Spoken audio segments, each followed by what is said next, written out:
I think the Carson show was, if Steve Allen was the Model A, Carson was probably the Cadillac. Everything was in place, organized. The takes, the camera shots, everything. I don't give a damn what anybody says. That was all inherited from Steve Allen and Dwight. That was the stamp that is still there. It's still there with the current star, whoever it might be. I feel I can say that because I was a viewer. You know, sometimes when you stand in that pit and look all night, every night, night after night after night, and having to smile whether you want, or as we used to say, you have to polish your teeth. You have to smile whether you feel like it or not, and pretend everything is wonderful. I felt that the groundwork and the basis of what the Tonight Show is to this day was that. I haven't seen any change. You know, they still do the monologue, everything's the same. Steve Allen, the monologue is an accident. Steve didn't know how to get the show started, none of us did. So we opened with music, like that's vaudeville. You open with a ra-da-da-da, strike up the band. We always tried to do that. Or Steve would play, at that time, very bad piano for 5 minutes, you know.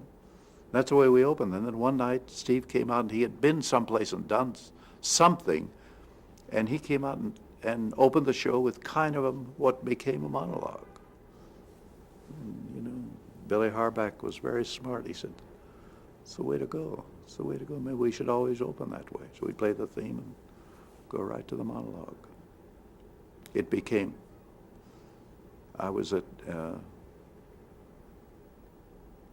NBC. The original writer of the monologue for Carson was Dick, who's a great comic, another comic.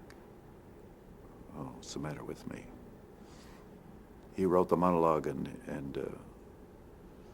he had an office. We all had hovels at NBC for the Tonight unit. I had my offices, you know, but for the Tonight unit, we all had little desks. And I remember he wrote the monologue, and I remember the day that night that he came up and said that Steve had just changed few of his lines. And he said, "I'm packing," and he took his pencils and put them in his pocket and left. Many adventures. What do you think of Steve Allen's legacy? Legacy? I hope he's the Baron. I don't know how you can do that, because so little was left as far as television. You know, we had Kinney's then, and so few things of quality were left and put together in the factory of remembrance. And so the Tonight Show was then limited factors audience. We only had maybe, 10 stations or 15 stations. You know, with Carson, you know, we had that huge network all over the country. But if that's the only way I can think of it, if it was the Ford, then I don't know who the Rolls Royce will be. I haven't seen him yet.